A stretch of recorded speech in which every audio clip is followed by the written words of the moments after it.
Tenía 18 años y la acababan de echar de casa. Sin explicación, sin despedida, solo una maleta hecha en la puerta y una puerta que ya no abría. Y con el último dólar que tenía, compró una destartalada casita de piedra en la costa oeste de Irlanda, en una parte del país tan remota que el pueblo más cercano estaba a 8 kilómetros a pie. El tejado se estaba derrumbando. La chimenea estaba medio caída. El consejo parroquial dijo que el edificio había estado abandonado desde la década de 1950 y que no valía la pena restaurarlo. Pero lo que nadie sabía era que bajo el hogar de esa vieja casita, en un espacio que había estado sellado desde la Segunda Guerra Mundial, había algo que cambiaría su vida para siempre. Antes de continuar, si historias como esta significan algo para ti, suscríbete. Y cuéntanos en los comentarios desde dónde nos ves. Nos encanta ver hasta dónde llegan estas historias. Mira Okonkwo nació en Boston de padres nigerianos que habían llegado a Estados Unidos en la década de 1990 con la esperanza de una vida mejor. Y durante un tiempo la habían conseguido. Su padre era ingeniero de software. Su madre era enfermera. Vivían en un buen barrio de Brookline, enviaron a Mira a una buena escuela pública y la criaron para que fuera educada, trabajadora y discretamente ambiciosa. Mira era hija única. Leía constantemente. Escribía poesía en un cuaderno de cuero que su abuela le había enviado desde Lagos. Era el tipo de estudiante que se sentaba al fondo del aula y lo observaba todo sin levantar la mano. Su abuela, cuyo nombre era Adece, había sido la persona más importante en la infancia de Mira. Adece la visitaba desde Nigeria todos los años durante su niñez, quedándose un mes cada vez, llenando la casa de Brookline con el aroma del arroz jollof y el sonido de su risa. Le había enseñado a Mira a trenzarse el pelo, a cocinar sopa de egusi y a fijarse en la forma de las nubes antes de las tormentas. Le había regalado a Mira el anillo de oro con una pequeña piedra turquesa que Mira llevaba en el dedo índice derecho. Un anillo que Adece había usado desde su propia boda en 1962. Algún día, este anillo viajará a un lugar inesperado. Adece le había dicho a Mira cuando se lo dio: «Los anillos saben cosas». Adece murió cuando Mira tenía 14 años. No pudo viajar a Lagos para el funeral porque sus padres dijeron que era demasiado caro y que interrumpiría demasiado su año escolar. Mira había comprendido el motivo, pero aquello la había dejado una herida que nunca sanó del todo. Desde entonces había llevado el anillo en el dedo todos los días.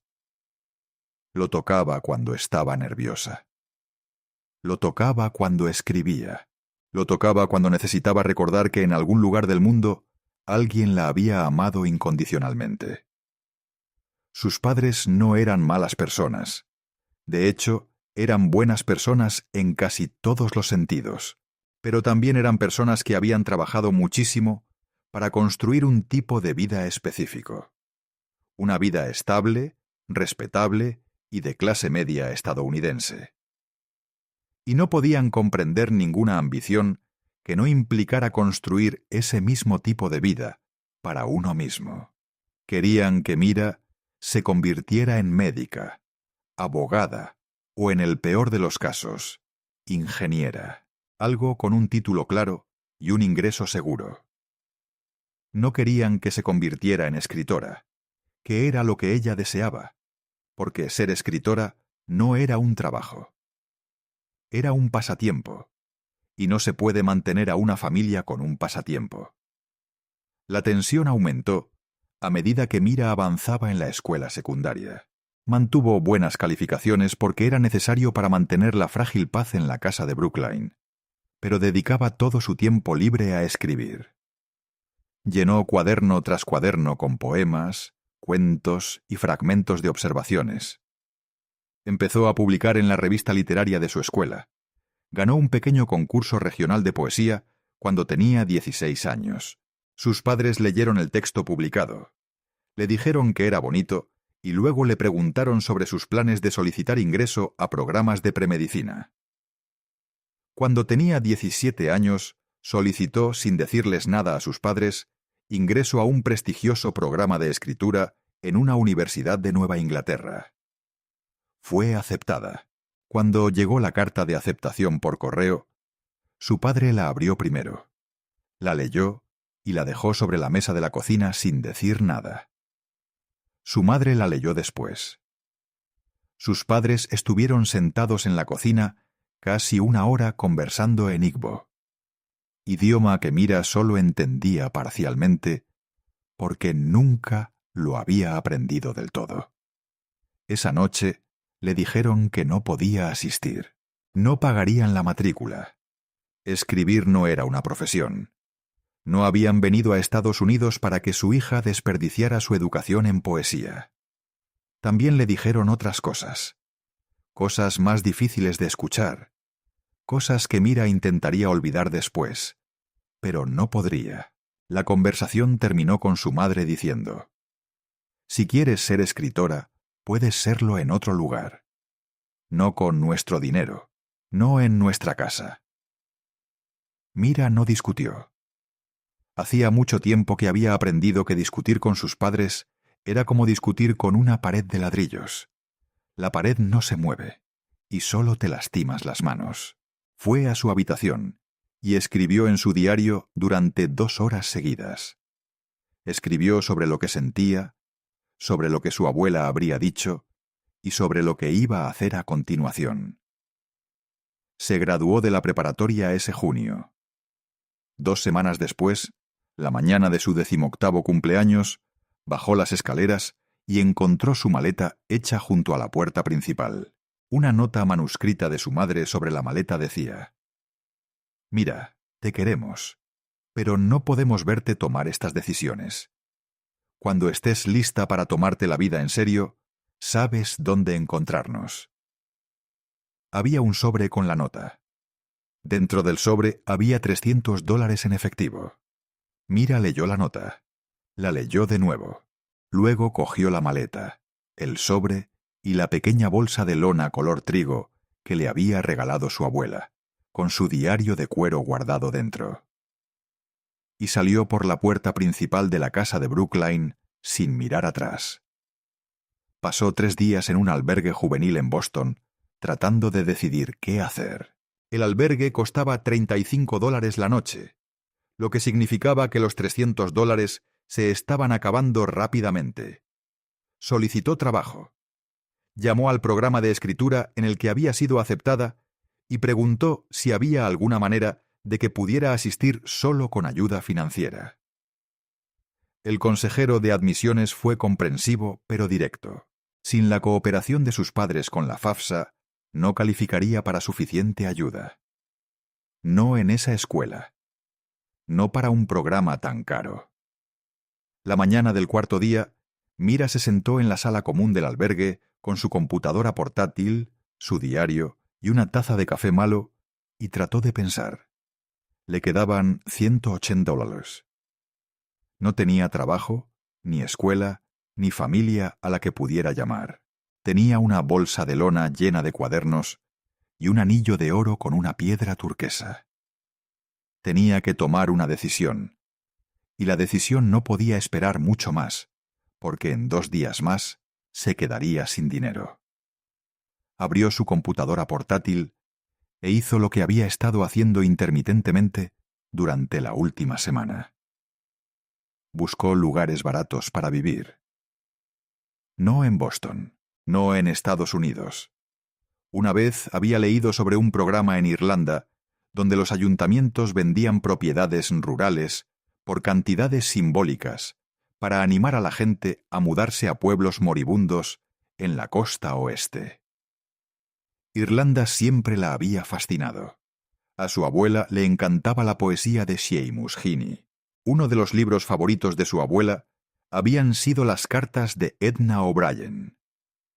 Mira llevaba años escribiendo poemas sobre Irlanda, basándose únicamente en fotografías, libros y el amor de su abuela por el país. Buscó propiedades rurales en Irlanda, casas de campo baratas en venta. Recorrió páginas y páginas de resultados. La mayoría eran caras para sus estándares, 20.000 o 30.000 euros por ruinas que necesitaban una reconstrucción completa. Pero en la quinta página de resultados encontró algo diferente. Era un pequeño anuncio en la página web del Consejo del Condado de Mayo. Una casa de piedra en ruinas en una parcela de media hectárea cerca del pueblo de Achill Island, en la costa noroeste de Irlanda. La casa había estado abandonada desde 1953. El propietario actual era el consejo parroquial, que la había adquirido décadas atrás por herencia. El consejo la ofrecía por €1 a cualquiera que se comprometiera a restaurarla o conservarla como lugar de interés cultural. Había condiciones. El comprador debía estar dispuesto a vivir en la propiedad o restaurarla en un plazo de 5 años. El comprador debía registrarse como residente de la parroquia. El comprador debía respetar el valor cultural e histórico del edificio. €1, aproximadamente $1.10 estadounidense. Mira se quedó mirando el anuncio. Una cabaña de piedra en ruinas en Irlanda. Un lugar tan remoto que la descripción incluía frases como sin acceso para vehículos, solo sendero y agua de pozo. Un lugar abandonado durante más de 70 años. Pensó en su abuela. Los anillos saben cosas. Tocó el anillo turquesa en su dedo índice derecho.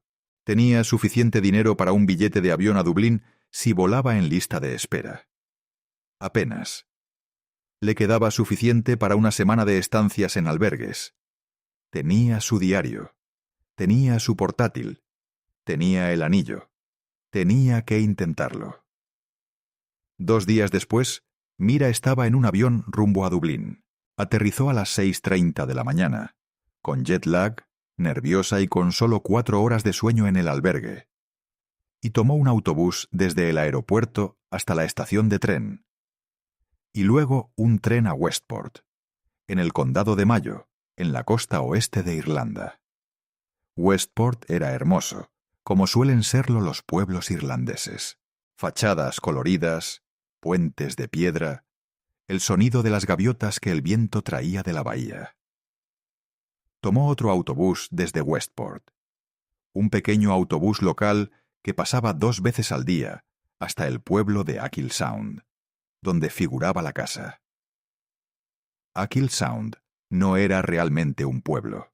Eran unas pocas casas dispersas a lo largo de una carretera costera, una pequeña iglesia parroquial, un pub llamado Mulligan's y una oficina de correos del tamaño de un armario. El paisaje circundante era del tipo por el que Irlanda es famosa: onduladas colinas verdes atravesadas por muros de piedra, ovejas pastando a lo lejos, rocas grises que se alzaban entre la hierba, el amplio Atlántico azul grisáceo que se extendía hasta el horizonte. El aire olía a sal y brezo y a algo dulce que Mira no pudo identificar. Encontró la oficina del consejo parroquial en un pequeño edificio junto a la iglesia. La mujer detrás del mostrador tenía unos 60 años, cabello gris rizado y un marcado acento de Mayo, y una fotografía enmarcada de la Virgen María en la pared detrás de ella.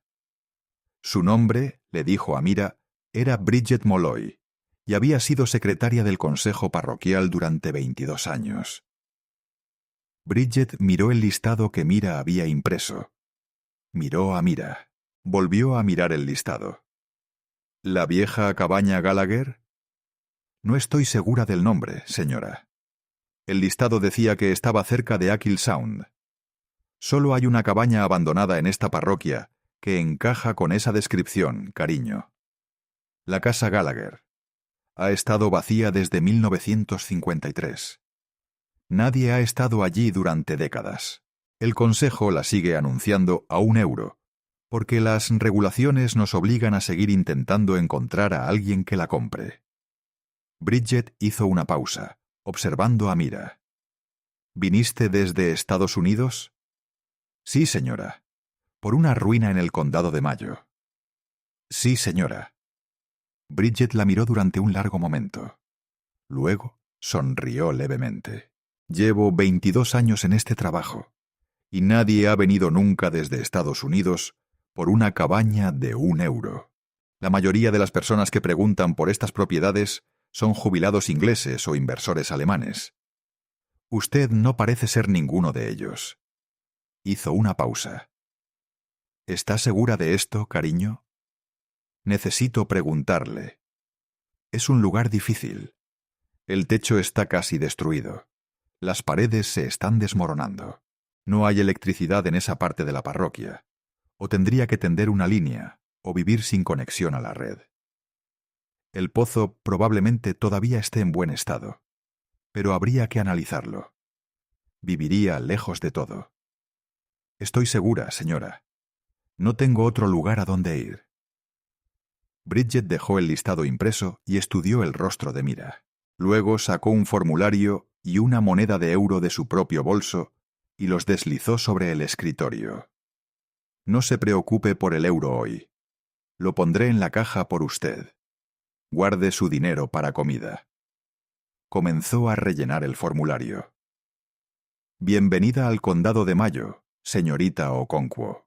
El camino desde la oficina parroquial hasta la cabaña de los Gallagher era de aproximadamente 5 kilómetros, por una carretera estrecha que finalmente se convertía en un sendero de hierba entre muros de piedra. Mira caminaba despacio, con su maleta rodando tras ella por el terreno irregular. Las ovejas la observaban desde los campos. Una pequeña bandada de urracas cantaba desde un seto de espino negro. El viento llegaba del Atlántico en ráfagas suaves y constantes, trayendo consigo el sonido de las olas lejanas. La cabaña apareció sobre una pequeña elevación del terreno. Y cuando Mira la vio, se detuvo y simplemente la contempló. Era más pequeña de lo que había imaginado. De unos 7,5 metros de largo y 4,5 metros de ancho, una sola construcción rectangular de piedras de campo grises, toscamente labradas con mortero grueso entre ellas. El mortero se desmoronaba en algunos lugares, pero las piedras en sí eran rectas y fuertes. El tejado era de pizarra, la pizarra gruesa original del oeste de Irlanda, parcheada con musgo y con tejas faltantes cerca del centro, donde una sección se había derrumbado parcialmente. Una sola chimenea alta de piedra se elevaba desde el centro de la cabaña, un lado de la cual se había derrumbado dejando al descubierto el antiguo conducto de arcilla en el interior. Dos pequeñas ventanas cuadradas flanqueaban una pesada puerta de roble. La puerta colgaba ligeramente entreabierta de bisagras de hierro oxidadas, sostenida más por la costumbre que por las propias bisagras. Alrededor de la casita, los restos de lo que una vez fue un pequeño jardín. Rosas silvestres habían crecido formando densas masas espinosas a lo largo del muro sur. La digital crecía en espigas púrpuras y blancas. Una verja de madera descolgada se apoyaba contra un muro de piedra al borde de lo que había sido un sendero. Y más allá de la casita, en todas direcciones, las ondulantes colinas verdes del oeste de Irlanda se extendían hacia el mar. Mira se detuvo en el sendero y contempló la casita durante un largo rato. Era suya. Había pagado €1 por ella.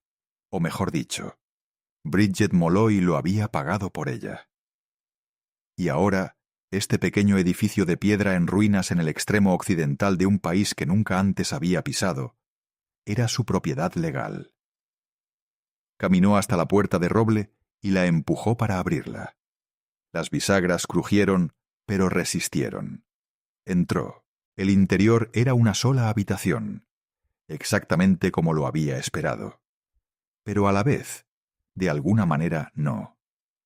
El suelo era de losas, la misma piedra gris que las paredes, cubierta de polvo y pequeños trozos de pizarra caída.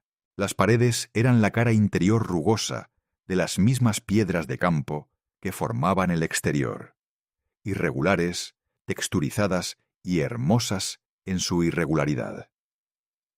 El techo estaba abierto a las vigas, dejando al descubierto las oscuras vigas de madera que habían sostenido el tejado de pizarra durante más de 150 años. En un extremo de la única habitación estaba la chimenea. La chimenea era enorme. Ocupaba casi toda la pared norte, una chimenea de piedra gigantesca, lo suficientemente grande como para estar de pie dentro, con una grúa de hierro todavía colgando de un gancho en la pared interior para sostener las ollas sobre el fuego. Las piedras de la chimenea estaban ennegrecidas por más de un siglo de fuegos para cocinar. Sobre la repisa, una tosca repisa de madera, había sostenido antaño platos o fotografías, pero ahora solo contenía polvo y algunas telarañas caídas. Mira caminó lentamente hacia la chimenea. El suelo de losas era irregular bajo sus botas, y frente al hogar, las losas eran más grandes. Una gran piedra plana de unos 1,5 metros de ancho y 90 centímetros de profundidad, colocada justo delante de la abertura del fuego. La piedra del hogar estaba oscura por décadas de ceniza y hollín, pero bajo la mugre, Mira pudo ver que era una sola pieza maciza de piedra gris, gruesa, pesada y antigua. Se arrodilló frente al hogar y puso la palma de la mano plana sobre la piedra. La piedra estaba fría.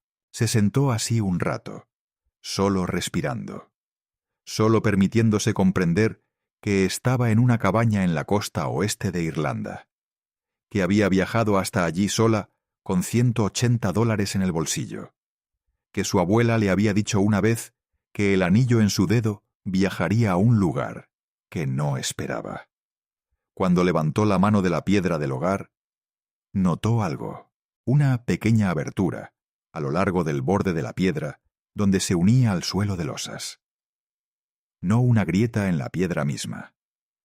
Un hueco deliberado, como si la piedra del hogar no estuviera fijada al suelo, como las demás losas. Mira se inclinó y apartó con la punta de los dedos la ceniza acumulada durante décadas. El borde de la piedra del hogar era liso. Había sido cortada para que quedara suelta contra las losas circundantes. Presionó un borde de la piedra. No pasó nada. Presionó el borde opuesto. La piedra se balanceó ligeramente. No estaba fijada con mortero. Estaba apoyada sobre algo. Mira salió al jardín y encontró un trozo corto de hierro que podría haber sido parte de un poste de cerca. Lo usó como palanca, encajando un extremo en el hueco a lo largo del borde de la piedra del hogar y apoyando su peso en el otro extremo. La piedra del hogar se levantó lentamente. Era increíblemente pesada, probablemente 90 kilos o más. Pero incluso con la palanca de la barra de hierro, fue suficiente para inclinarla sobre un borde. Debajo de la piedra del hogar había una cavidad. No un hueco natural en las losas, sino una cámara construida deliberadamente. Un pequeño espacio rectangular de unos 60 centímetros de ancho, 90 centímetros de largo y 60 centímetros de profundidad, revestido con piedras planas por todos lados. Dentro de la cavidad había un paquete de hule envuelto y atado con una cuerda gruesa. Mira volvió a colocar la piedra del hogar en su sitio para evitar que se cayera, y luego metió la mano en la cavidad y sacó el paquete. Era pesado. Lo llevó hasta el estante de madera sobre la repisa y lo dejó con cuidado. El hule era grueso y oscuro por el paso del tiempo, pero estaba intacto. Mira desató la cuerda y desdobló el paquete. Dentro había 3 cosas. Una pequeña caja de hojalata con tapa abatible, un libro de contabilidad encuadernado en cuero y un rosario de madera. Mira abrió primero la caja de hojalata. Dentro, envueltos en otra capa de papel encerado, había pequeños objetos de oro. Joyas. Joyas antiguas. de esas con delicado trabajo de filigrana y pequeñas piedras, un par de pendientes con granates, una fina cadena de oro con un pequeño colgante de cruz, un anillo con una sola piedra azul, un relicario de oro en una cadena que Mira abrió con cuidado con la uña. Dentro había una pequeña fotografía de una joven pareja, un hombre de cabello oscuro y bigote, y una mujer con un vestido claro y flores en el cabello. Ambos miraban solemnemente a la cámara, como se hacía en las fotografías antiguas. El libro de contabilidad era lo más interesante. Mira lo abrió con cuidado. Las páginas eran de papel grueso. La escritura en tinta se había desvanecido del negro a un suave marrón. Estaba escrito en inglés con letra pequeña y cuidada. La primera entrada estaba fechada en 1939. Mora Gallagher. Mi esposo Declan y yo partimos de la isla de Achill esta noche. Vamos a Inglaterra para ayudar en la guerra. Declan se ha alistado en el ejército británico. Un insensato. Pero dice que no puede quedarse quieto mientras el mundo arde. Yo trabajaré en un hospital en Birmingham. No sé si regresaremos. Estoy escondiendo este libro de contabilidad, nuestros ahorros y las pocas joyas que han pertenecido a nuestras familias durante generaciones bajo la piedra de la chimenea, donde mi abuela solía esconder cosas durante la época de los Black and Tans. Si regresamos, reclamaremos lo que está aquí. Si no volvemos, que esto permanezca oculto hasta que lo necesite quien lo encuentre. El hogar guarda lo que el corazón no puede llevar. Debajo de la primera entrada había más entradas, actualizadas irregularmente durante los años de la guerra. Mora había vuelto a la cabaña una vez en 1942 cuando tuvo permiso de su trabajo en el hospital. Había añadido más dinero a la cavidad e hizo una breve entrada. Declan está en el norte de África. Rezo todas las noches. En 1944 volvió de nuevo y escribió: Declan está en Francia. No he tenido noticias suyas en 6 semanas, pero dicen que esto es normal ahora. A principios de 1945 escribió: Declan ha muerto. Muerto en Alemania en marzo. Seguiré adelante. Y luego en 1953, la última entrada. Hoy me voy de la cabaña por última vez. Me mudo a Estados Unidos a vivir con mi prima en Nueva York. Tengo 63 años. Ya no me queda nada en la isla de Achill. Declan se ha ido. Nuestros padres se han ido. La granja no da para vivir. Y mis manos ya no son lo suficientemente fuertes para el trabajo. Dejo todo bajo la piedra del hogar, como lo dejé durante la guerra. No tengo el valor de desenterrarlo. Las joyas pertenecían a la madre y la abuela de Declan. El dinero es lo que ahorramos antes de la guerra, más mi sueldo del hospital durante la guerra, más lo que quedaba de la pensión militar de Declan. Lo dejo para quien encuentre esta cabaña después. Seas quien seas, serás un extraño para mí, pero no para este lugar. La cabaña te reconocerá si mereces quedarte. Espero que te conozca bien. Mora Gallagher.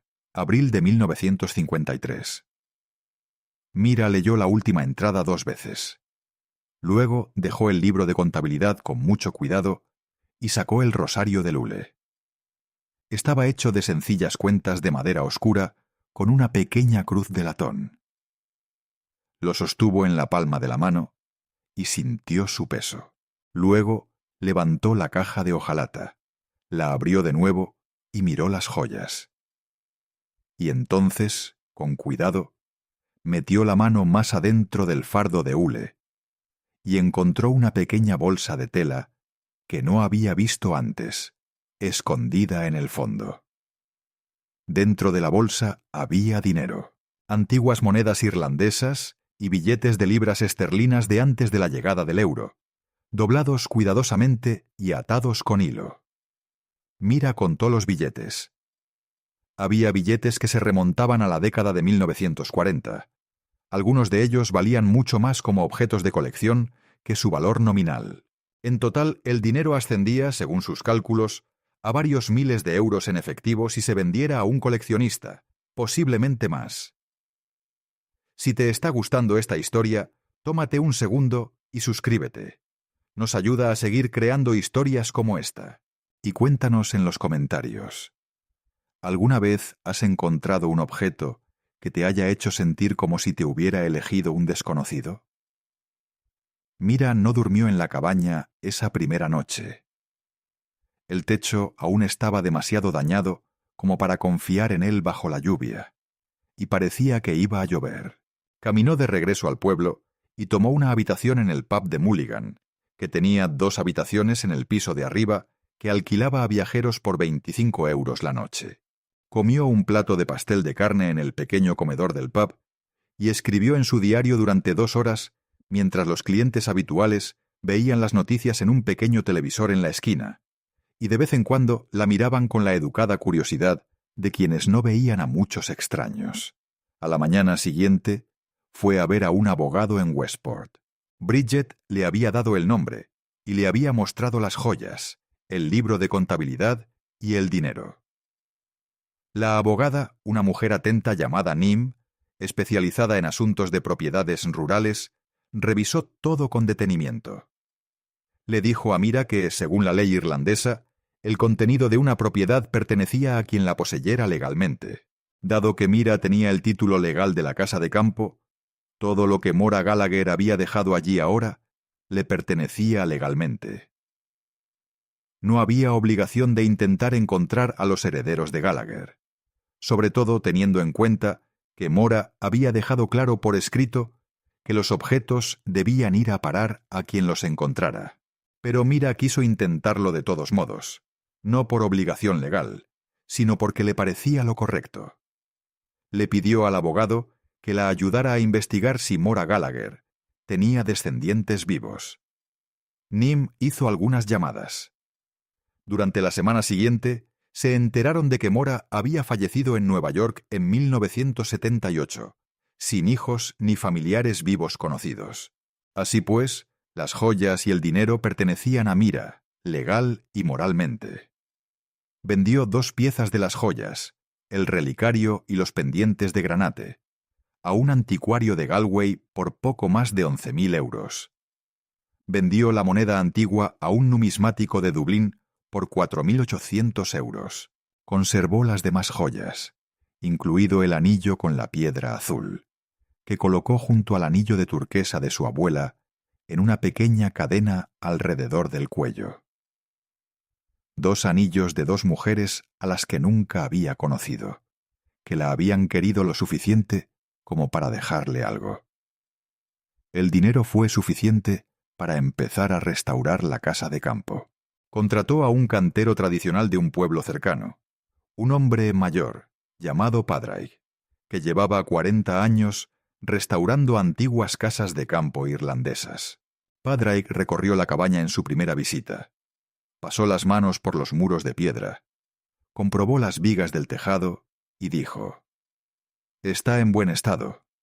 Los muros son perfectos. El tejado necesita trabajo, pero la estructura está ahí». Le cobró un precio justo y accedió a enseñarle a hacer parte del trabajo ella misma. El tejado fue lo primero. Padraig y su hijo reemplazaron las pizarras que faltaban y repararon la sección dañada con pizarra que consiguieron en un depósito de materiales de construcción de Connemara. La chimenea necesitaba ser reconstruida en la parte superior. La sección caída tuvo que ser reconstruida piedra a piedra. Mira aprendió a aplicar mortero a mano, mezclando el mortero de cal tradicional que usaba Padraig, y observándolo colocar las piedras con cuidado, cada una elegida por su forma y peso.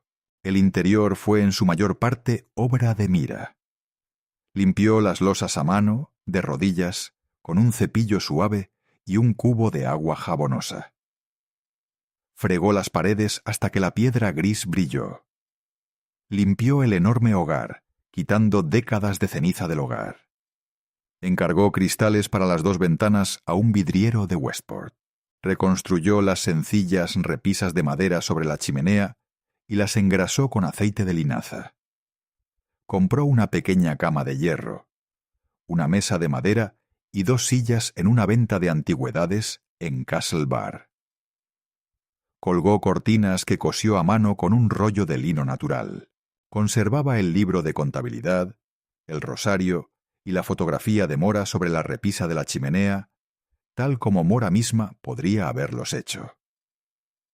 Encendió su primer fuego en la chimenea a finales de agosto, con turba que compró a un vecino llamado Sean, dueño de una pequeña turbera en la granja contigua. La turba ardía lentamente con un humo constante y fragante, llenando la cabaña de una calidez que hizo que Mira comprendiera por primera vez en su vida el verdadero significado de la palabra hogar. Empezó a escribir de nuevo, a escribir de verdad. La cabaña era un buen lugar para ello. Tranquila, sencilla, llena de esa luz atlántica que los poetas han intentado describir durante siglos. Por las mañanas, sentada a la mesa de madera con una taza de té, mientras el fuego crepitaba en la chimenea a su lado, escribía en su cuaderno de cuero. Escribía sobre su abuela. Escribía sobre sus padres. Escribía sobre Mora Gallagher, cuya vida sólo había vislumbrado a través de un libro de contabilidad y una lata de joyas, pero que se había convertido, en su mente, en una especie de segunda abuela, una mujer que había conocido la pérdida y la resistencia, y la importancia de dejar cosas para quien las necesitara. En 6 meses había escrito lo suficiente como para enviar sus trabajos a una pequeña revista literaria irlandesa con sede en Galway. La revista aceptó 3 de sus poemas. Fueron su primera obra publicada. En un año había publicado en 2 revistas más, y una pequeña editorial de Dublín había mostrado interés en una colección de su poesía sobre la isla de Achil y la cabaña, y la mujer que había construido una vida allí antes que ella. Los vecinos, una vez que supieron que Mira se quedaba, la recibieron con la hospitalidad tranquila y constante que caracteriza a la gente del campo irlandés. Sean, que le vendía turba, la invitaba a las cenas dominicales de su familia. Bridget Molloy, del consejo parroquial, pasaba una vez al mes con un guiso y noticias del pueblo. Una anciana viuda, llamada Roisin, que vivía a 1 milla de distancia, empezó a ir andando a la cabaña los sábados por la tarde para tomar el té con Moira y contarle historias de la isla de Agüil de su infancia. Roisin había sido niña durante la guerra y recordaba a Moira Gallagher. «Una mujer alta», dijo Roisin, «tranquila como tú». Amaba a su marido como a nadie que haya conocido. Cuando murió en Alemania, ella nunca volvió a ser la misma. Una tarde a finales de septiembre, Moira se sentó en un banco de piedra junto a la puerta de la cabaña y contempló la puesta de sol sobre el Atlántico. El cielo pasó del dorado al rosa y al violeta intenso. El viento venía del mar y olía a sal y brezo. La cabaña, a sus espaldas, estaba cálida. El fuego ardía lentamente en la gran chimenea, y una lámpara en la ventana proyectaba una suave luz ámbar sobre el camino de piedra exterior. El anillo de su abuela descansaba en su dedo índice derecho. El anillo de Moira Gallagher colgaba de una cadena de oro alrededor de su cuello. Su diario estaba abierto sobre su regazo, medio lleno de un nuevo poema que estaba escribiendo. Pensó en su abuela, Adece, quien le había regalado un anillo y le había dicho que los anillos saben cosas. Adece tenía razón. El anillo había viajado a un lugar que Moira jamás habría imaginado, a la costa oeste de Irlanda, a una cabaña que había estado esperando durante 70 años a alguien que lo necesitara.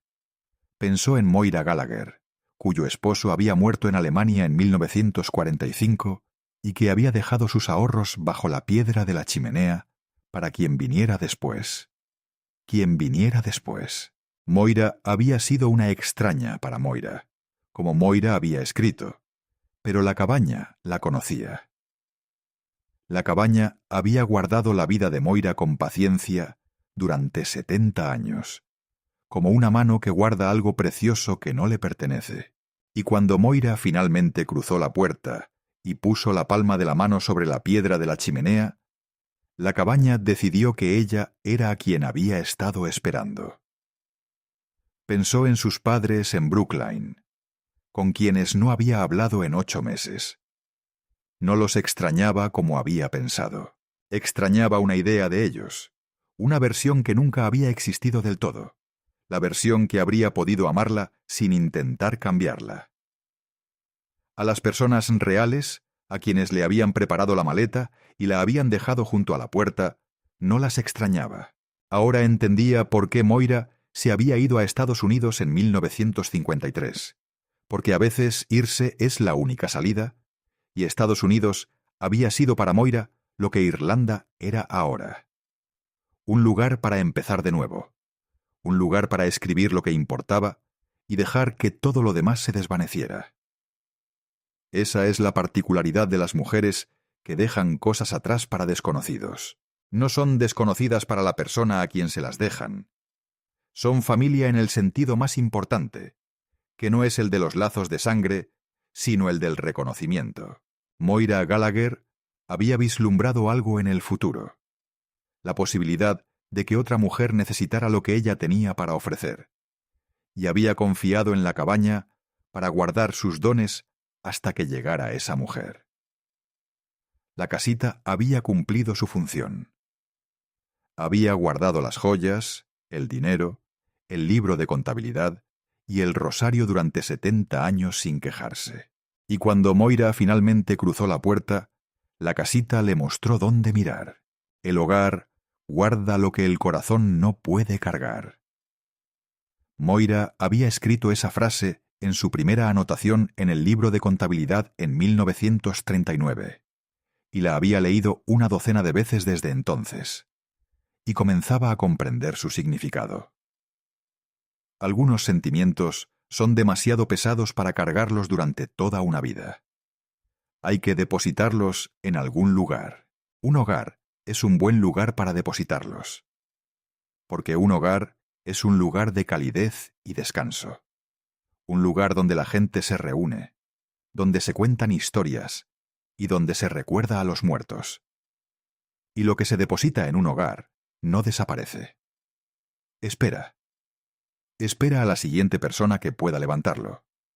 Moira Okonkwo tenía 18 años y la habían echado de casa. Tenía $1 y lo gastó en una destartalada casita de piedra en la costa oeste de Irlanda. Fue el mejor $1 que jamás gastó. Si esta historia te conmovió, suscríbete al canal y compártela con alguien que necesite escucharla. Y cuéntanos en los comentarios, ¿qué legado te dejó alguien que nunca conociste? Nos encantaría escuchar tu historia. Nos vemos en el próximo video.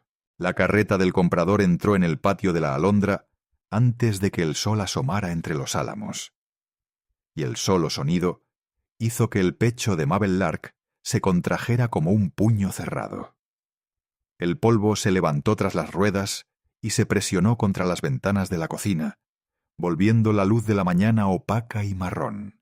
Dentro de la pequeña casa, todo parecía congelado, como si las paredes mismas contuvieran la respiración. Mabe estaba de pie junto a la chimenea, con una taza desconchada de té frío, con las manos temblando por mucho que intentara controlarlas. Desde la sala, la voz de su madre resonó con claridad. «Está aquí. Ponte derecha. No cojees. No parezcas enferma». Maeve dejó la taza y apoyó las palmas de las manos sobre la mesa. La leña estaba caliente por la estufa, pero el calor nunca le llegaba a los huesos. Las palabras del médico aún vivían en esa casa, impregnadas en cada rincón como una mancha oscura. estéril, inútil. Ningún hombre te querrá. Tenía 17 años cuando la fiebre casi la mata, dejándola delgada como un alambre y dejando al pueblo hablando. Ahora tenía 19 años, y la gente hablaba de ella como de un campo ya arruinado. Las carretas se detuvieron afuera. Ruth Lark se ató bien el chal y se dirigió a la puerta con una sonrisa que no contenía amabilidad. «Señor Danner, qué amable de su parte venir». Mabel la siguió, entrando en el umbral. El hombre que esperaba en el patio era alto, de hombros anchos, con el rostro marcado por el viento y años de trabajo.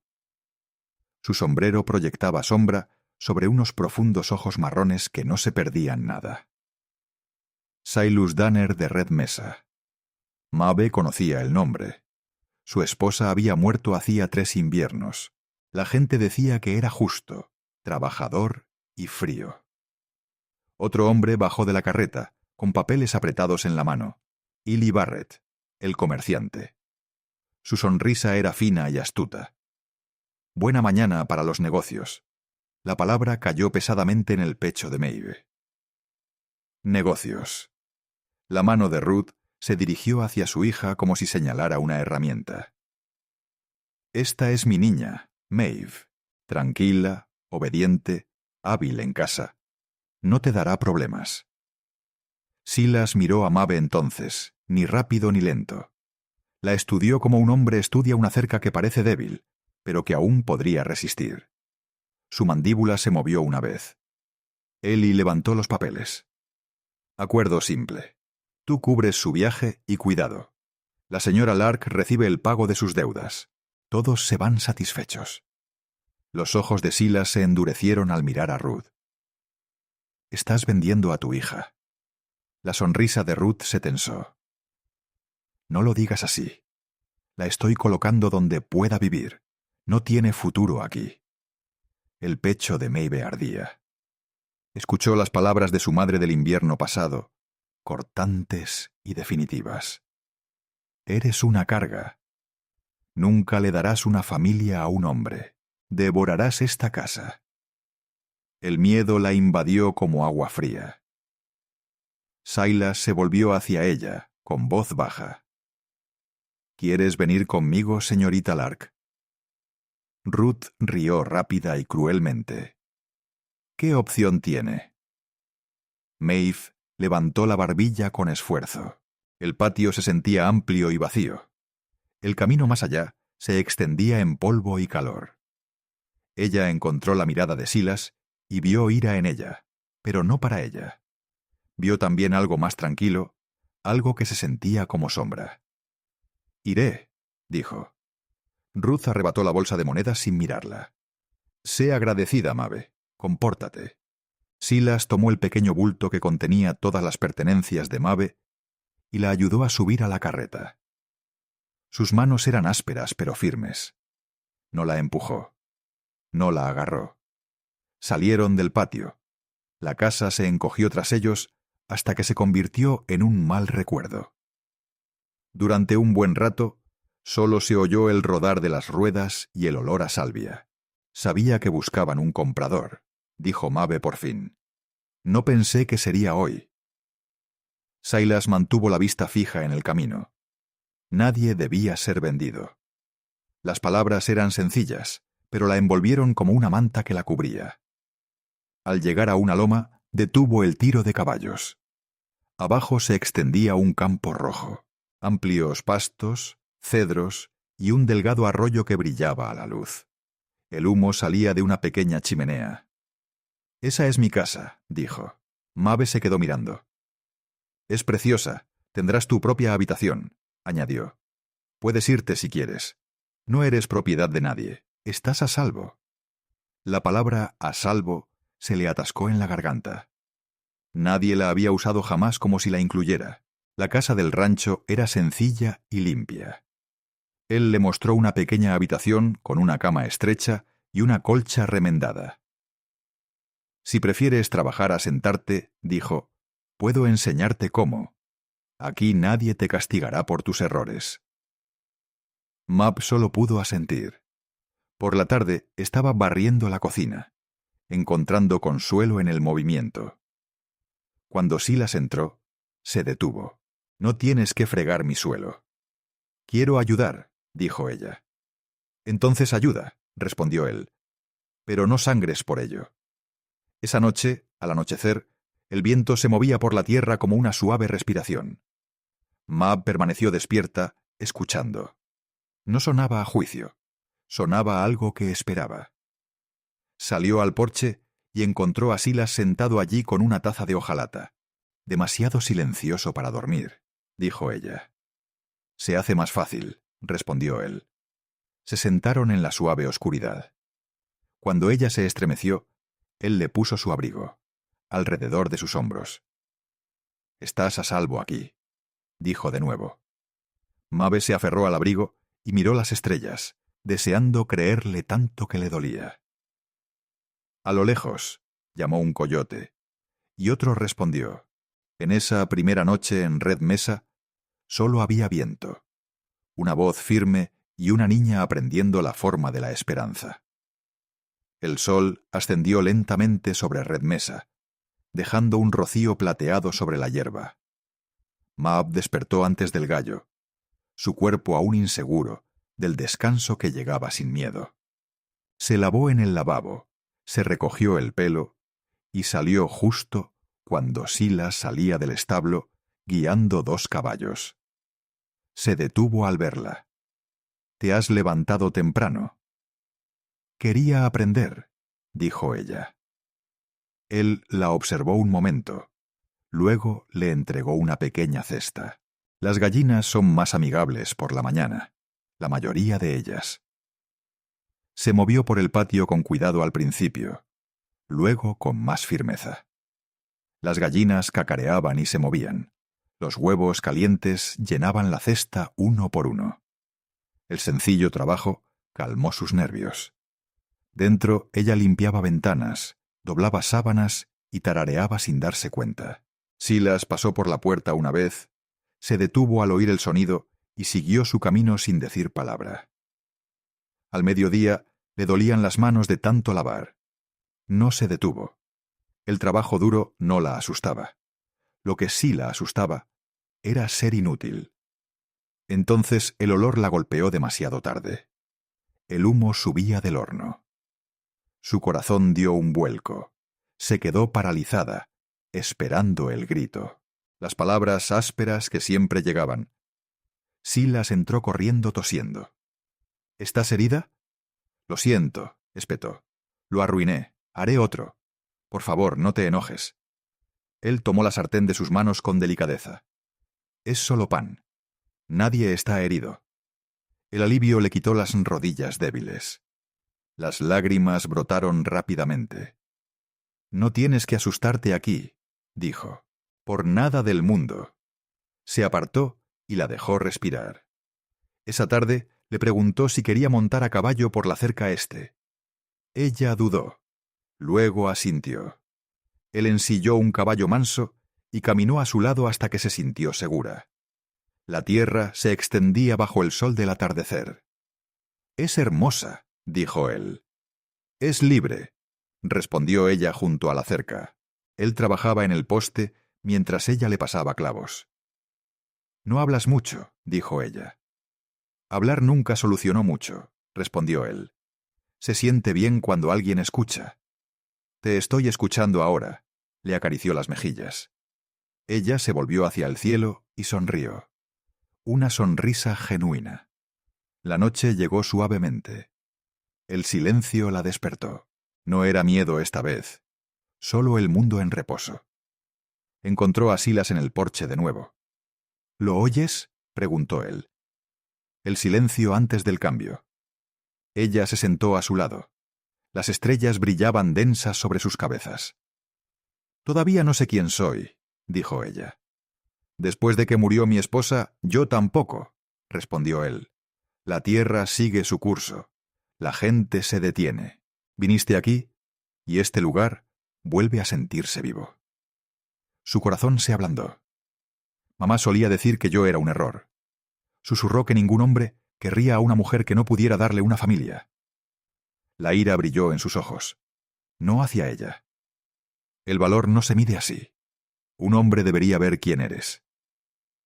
Él apartó un mechón suelto detrás de su oreja. Dime que pare y lo haré. Ella no lo hizo. Puso su mano en su pecho. Sintió la calma latir allí. Su frente rozó la de ella. Mereces bondad, dijo. Mereces amor. ¿Puedes volver a amar?, preguntó ella. Pensé que no podía. Entonces entraste por mi puerta. La besó, suave al principio. Luego más profundamente cuando ella se aferró. Cuando se separaron, él dijo: pase lo que pase mañana, no estás sola. El mañana llegó con problemas. En el establo cepillando caballos, Mav se tambaleó. Silas la sostuvo. Me siento mareada, susurró, llevándose la mano al vientre. Su respiración se detuvo. Maeve, ¿podría ser? Ella no respondió. Más allá de la cerca, se levantó polvo. Alguien venía. 3 días después, una carreta rodó por el sendero. Silas la vio desde el porche y se puso rígido. Ely Barrett bajó, alisándose el abrigo. Parece que la chica estéril no es tan estéril, dijo. Vete, advirtió Silas. Ely sonrió. Vine a cobrar. Pagué por mercancía dañada. Resulta que no estaba dañada. Eso significa que todavía le debo. Maeve estaba en la puerta, con la mano sobre el vientre. Ella pertenece a su familia, dijo Ely. Su madre la quiere de vuelta. Silas dio un paso al frente. Ella no es mercancía, se burló Ely. No puedes detener lo que se debe. El puño de Silas golpeó rápido. Ely cayó al suelo. Si vuelves aquí, o pronuncias su nombre, como si fuera una cosa, te enterraré en esta tierra. Ely se levantó a duras penas, con el odio encendido. Volveré con papeles y agentes de la ley. Esto no ha terminado. Se marchó en su coche, dejando una estela de polvo como una amenaza. No debiste haberlo golpeado, susurró Maeve. Te llamó propiedad, dijo Silas. Ya no me poseen, respondió ella. Y nunca lo harán, dijo él mirando su vientre. No viviremos con miedo. Pasaron los días, nadie vino. El viento y el sol llenaron las horas. Entonces, a principios de otoño, comenzó su trabajo de parto. El dolor venía en oleadas. Silas nunca se separó de su lado. Eres la persona más fuerte que conozco, dijo. Por fin, un pequeño llanto rompió el silencio. Una niña, dijo el médico. Un fuerte latido. Silas cayó de rodillas, con lágrimas en el rostro. Esperanza, susurró. Se llama Esperanza. Maeve abrazó a su hija, temblando de alegría. Prueba, dijo. Prueba de que se equivocaron. Semanas después, la risa llenaba la casa. Una noche, Maeve escribió una carta que nunca envió, perdonando lo que le habían hecho para poder tener paz. Silas la abrazó. Eres más fuerte que todo este valle, dijo. Ella miró hacia la vasta tierra. Pensaban que estaba rota, susurró, pero solo estaba esperando florecer. El invierno llegó apacible a Red Mesa ese año, como si la tierra misma quisiera ser amable. La nieve caía ligera y limpia, posándose sobre los postes de la cerca y las colinas bajas más allá. Dentro de la casa del rancho, el calor reinaba en cada rincón. La estufa permanecía encendida, la tetera sonaba a menudo y el sonido de la respiración de un bebé llenaba las horas de silencio. La esperanza se fortaleció. Sus llantos eran agudos y llenos de vida. Nada de fragilidad en ellos. Maeve aprendió los ritmos de su hija. Cuándo dormía, cuándo necesitaba que la mecieran, cuándo solo una voz suave la calmaba. Cada pequeña tarea se sentía como una prueba de que su cuerpo no estaba roto, de que su vida no había terminado antes de empezar. Silas los observaba con silenciosa admiración. Muchas noches Maeve despertaba y lo encontraba sentado en la mecedora, con la esperanza pegada al pecho, cantando en voz baja canciones que apenas recordaba. Nunca había pensado que Joy pudiera regresar a su hogar, no después de enterrar a su esposa bajo tierra helada. Sin embargo, allí estaba, respirando en sus brazos. El pueblo comenzó a hablar, como siempre hacen los pueblos. Algunos hablaban con sorpresa, otros con envidia, unos pocos con vergüenza. La noticia corrió como la pólvora. La hija estéril de Ruth Lark había dado a luz. El ranchero de Red Mesa ahora tenía una hija y una mujer a su lado que irradiaba una fuerza serena, pero nadie apareció a caballo por el sendero para desafiarlos. Ely Barrett no regresó. Ningún sheriff llamó a la puerta. El miedo, al parecer, finalmente había perdido interés. Una fría mañana, Maeve estaba junto a la ventana, observando cómo la nieve se extendía por el pasto. Hope dormía apoyada en su hombro. Silas se acercó por detrás y las abrazó a ambas. ¿Lo echas de menos?, preguntó. El viejo lugar, pensó por un momento. Echo de menos a quien creía que debía ser, dijo, pero no a quien me hicieron sentir. Él le besó la sien. Este es tu hogar ahora. La primavera llegó lenta, pero constantemente. La hierba brotó de la tierra descongelada. Nacieron terneros. El arroyo volvió a correr caudaloso. Con el cambio de estación, llegó una carta de una escritora que no se quedó. El papel era fino, la letra afilada. Ruth Lark exigía dinero, alegaba traición, reclamaba derechos. Maeve la leyó una vez, luego la dobló con calma y pulcritud. Silas observó su rostro. ¿Qué quieres hacer? Ella sacó la carta, la puso en la estufa y la observó arder. Elijo la paz, dijo, y esta vida. Él la sintió, con orgullo reflejado en sus ojos. En una cálida tarde, Silas detuvo a Maeve cerca del viejo roble junto al arroyo. Se quedó de pie, algo torpe, con el sombrero en la mano. Nunca planeé esto, dijo. Buscar a alguien te enseña a no tener esperanza. Pero tú me lo has enseñado de nuevo. Se arrodilló, sencillo como el hombre que era. ¿Te quedarás aquí? No porque debas, sino porque quieres. Maeve sintió que las lágrimas se acumulaban. No por dolor, sino por algo pleno y profundo. Miró a la esperanza, luego a él. Ya te elegí, dijo. Todos los días él la abrazaba fuerte, y la tierra parecía respirar con ellos. Se casaron en silencio, sin multitudes, sin ruido, solo el arroyo, el cielo y una promesa dicha con claridad. La esperanza dormía plácidamente, envuelta en blanco, sin saber que ya había cambiado el mundo. Años después, Red Mesa estaba más próspera que nunca. Las risas resonaban por los campos. Los niños corrían junto a las cercas. Maeve observaba desde el porche, Silas a su lado, su mano siempre buscando la de ella. La habían vendido como estéril, como inútil, como nada. Pero la tierra lo sabía mejor. El amor lo sabía mejor. Y la vida que construyó demostró que lo que está enterrado en la crueldad aún puede resurgir fuerte y hermoso.